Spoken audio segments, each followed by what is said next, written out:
열왕기상 22장 29절에서 40절까지입니다. 오늘도 말씀이 이제 오늘하고 내일 보면 열왕기상을 거의 마칩니다. 우리가 사실 새벽 기도에 이렇게 말씀을 깊이 나누는 것보다는 성경이 가지고 있는 이런 말씀의 그 능력을 우리가 체험하고자 합니다. 하나님의 말씀은 능력이 있어 좌우의 어떤 날보다 예리하여 우리의 혼과 영과 골수와 관절을 쪼개기까지 우리의 깊은 심령, 우리의 마음을 감찰하신다고 했습니다. 우리가 하나님 앞에 이렇게 쓰는 것이 그냥 형식적이고 종교이기 때문에 쓰는 것이 아니고 하나님은 전능하신 분입니다. 우리의 생각과 모든 것을 아시는 분이라는 것을 우리가 오늘 본문을 통해 또 깨닫는 귀한 시간이 되기를 바랍니다. 29절 이스라엘의 왕과 유다의 여호사밧 왕이 길르앗 라몬으로 올라가니라. 지금 동안은 이 이스라엘의 왕 아합이 길르앗 라못에 갈까 말까 그것에 대해서 선지자들에게 물어보고 또 미가야한테 물어보고는 그런 여러 가지 일들을 했습니다.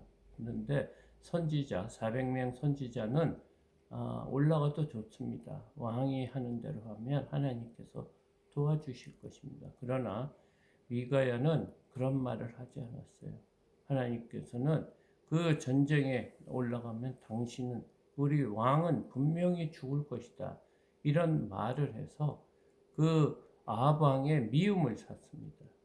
그럼에도 불구하고 29절 하나님의 말씀을 어기고 지금 이스라엘 왕과 유다의 여호사밧이 길르앗 라못으로 올라갔다. 이렇게 말하고 있습니다.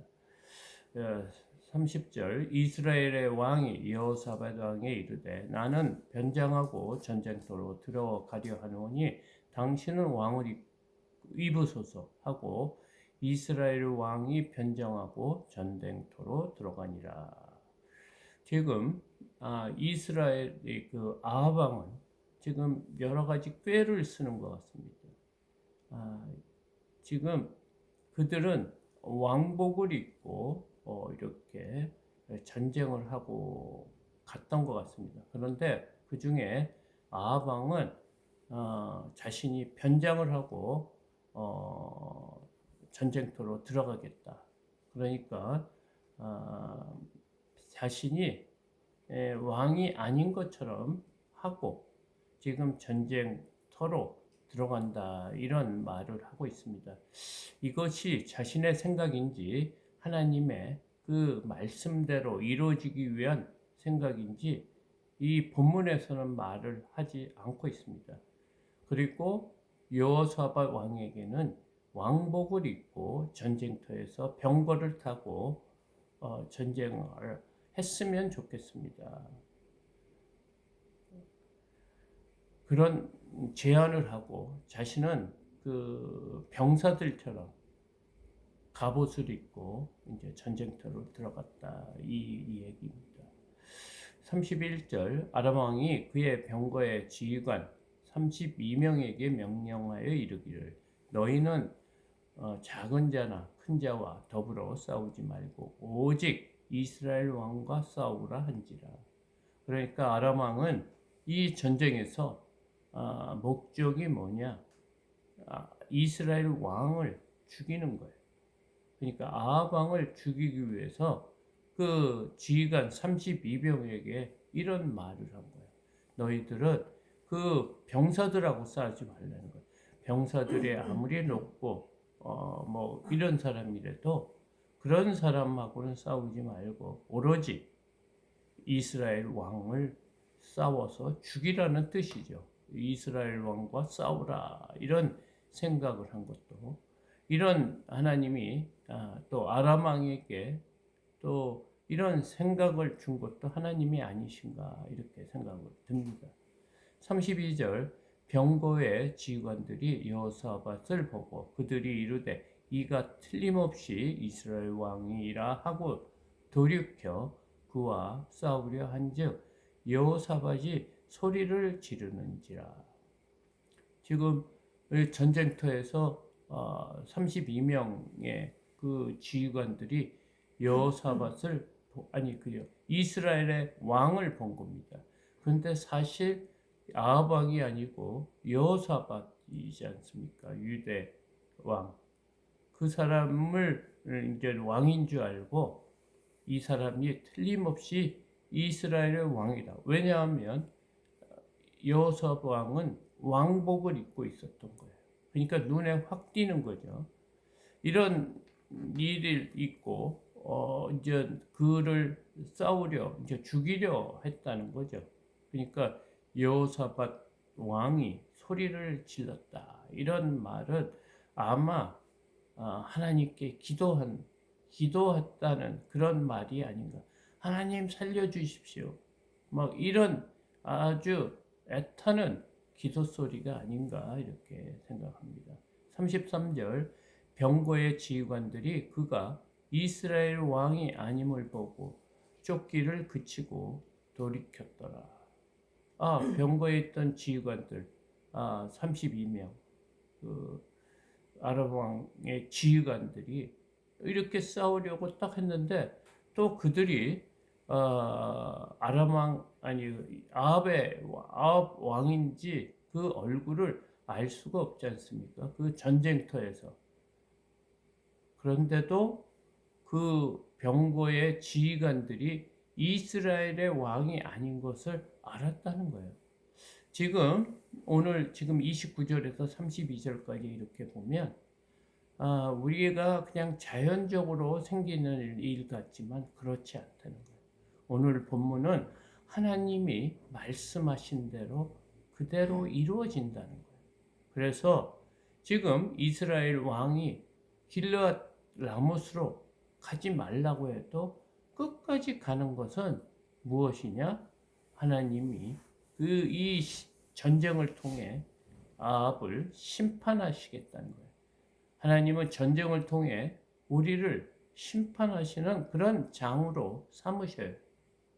깨닫게 해주시고 하나님의 말씀에 순종하지 않을 때 심판의 장으로 삼으신다는 거예요.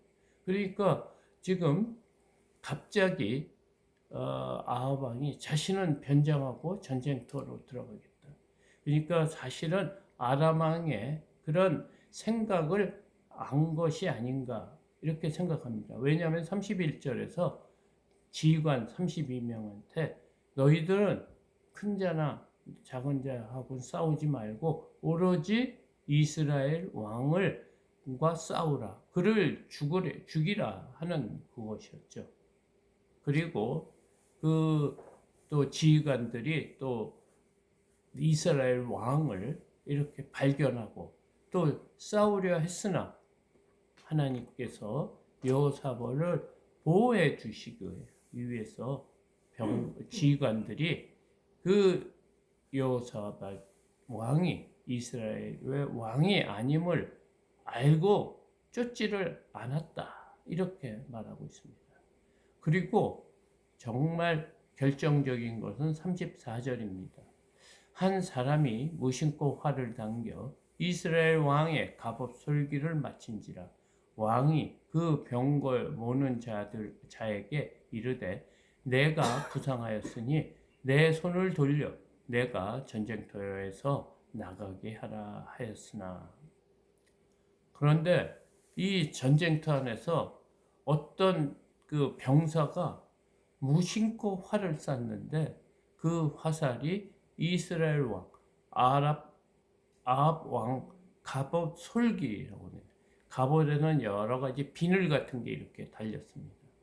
근데 비늘과 비늘 사이에 그 화살이 꽂혀서 지금 아합 왕이 상처를 입은 거예요. 그 활이 맞은 거예요.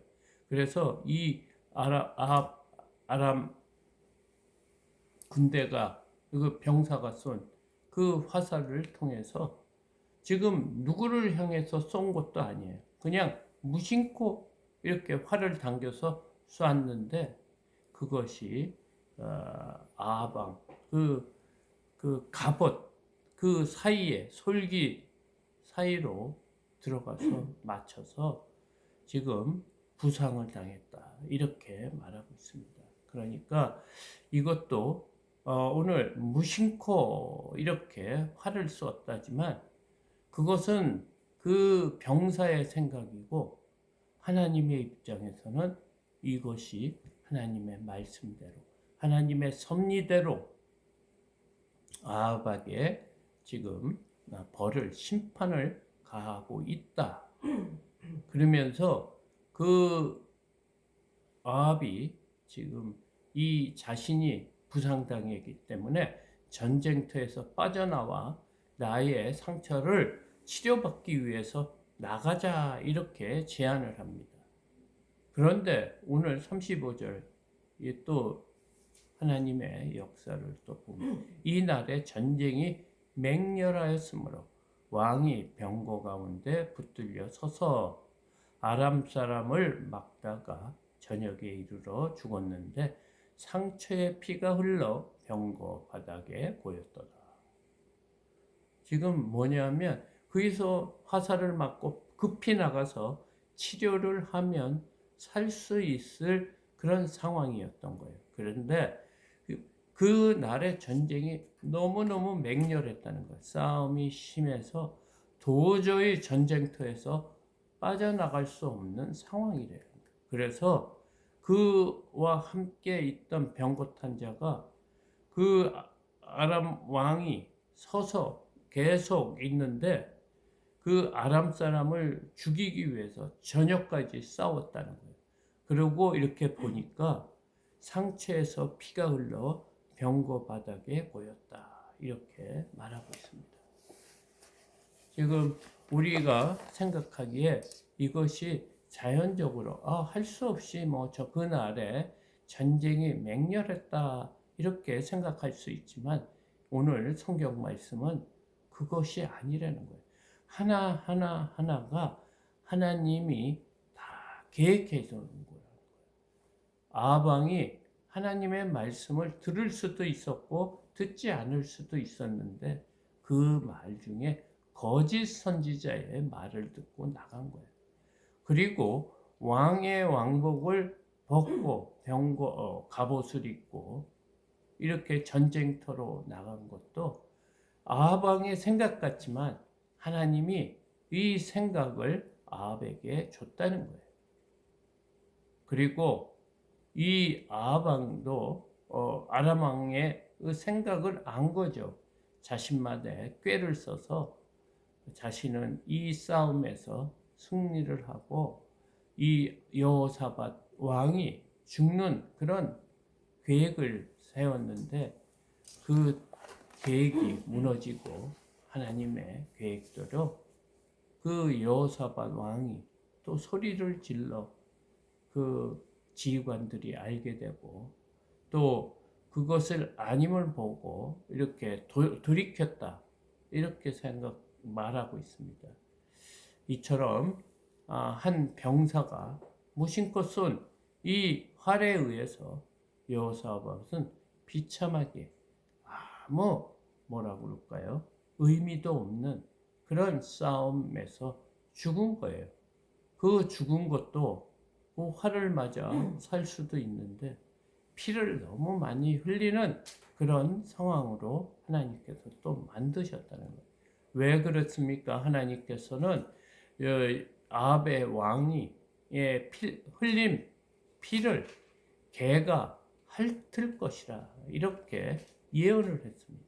하나님께서 이세벨도 마찬가지로 그리고 들에서 죽으면 공중의 새가 먹을 것이고 길가에서 죽으면 어떻게 되냐 개가 그의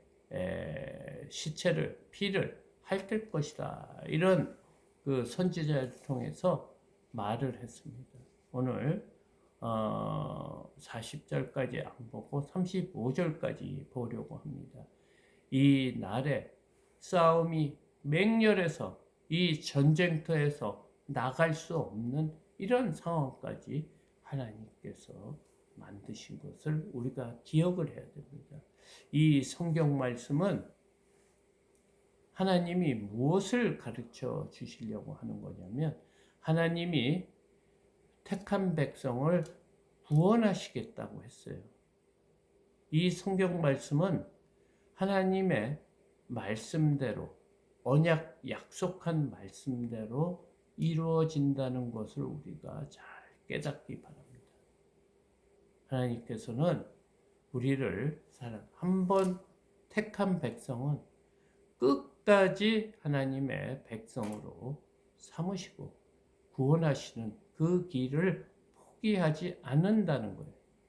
그러나 죄 지은 자도 하나님은 사랑하셔서 돌아오기를 기다려요. 깨닫고 하나님의 말씀이 이것이 진리의 말씀인지 깨달을 때까지 기다려 주시는데 하나님께서는 그 기회가 영원하지 않다는 거예요. 우리에게 믿음의 삶을 살 수 있는 기회를 이 땅에서 이렇게 주어집니다. 그런데 끝까지 아합처럼 하나님의 말씀에 순종하지 않는다면 하나님이 자신이 아합이 원하는 대로 그렇게 놔두고 그가 하나님 앞에서 심판을 받는다는 것을 우리가 이 열왕기상 역사서를 이스라엘의 왕의 역사서를 보면서 깨달아야 될 것이라고 생각합니다. 하나님이 살아계시지 않았으면 우리가 부활하지 않고 구원받지 못한다고 하면 바울이 말한 것처럼 우리처럼 불쌍한 사람이 없다고 합니다. 왜냐하면 이 세상의 유혹, 우리가 세상에서 내 마음대로 살 수 있는 그런 모든 것을 포기하고 구원 때문에 우리가 이렇게 참고 인내하며 원수를 사랑하기까지 하며 살라고 하신 것입니다. 오늘 말씀을 통해 하나님의 말씀은 얼마나 엄중한지 하나님이 보이지 않는 하나님이라고 우리가 함부로 또 성경의 말씀이 그냥 하나의 그냥 책 내용인 줄 알고 생각하면 오산이라는 거예요. 하나님은 분명히 살아계시고요.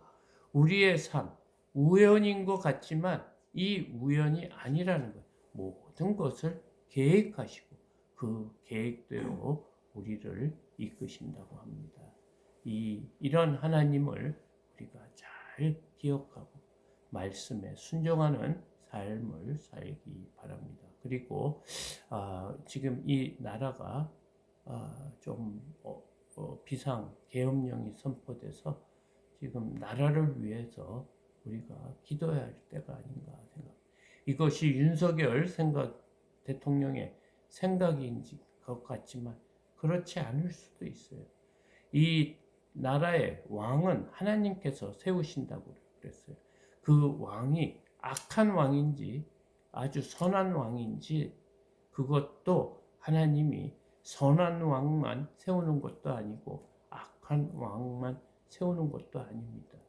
하나님께서는 이 윤석열 대통령이 이 나라를 통치하면서 이 나라의 성도들, 믿음의 사람들을 구원의 길로 인도해 주신다는 것을 우리가 잘 깨닫고 나라를 위해서, 대통령을 위해서, 위정자들을 위해서 지금 정치하는 사람들, 그 잘못된 이런 것을 우리가 나라를 위해서 기도할 때가 아닌가 이렇게 생각합니다. 오늘 꼭 30분 정도는 나라를 위해서 기도하는 시간을 갖기를 부탁드립니다. 이것으로 새벽 기도회를 마치겠습니다.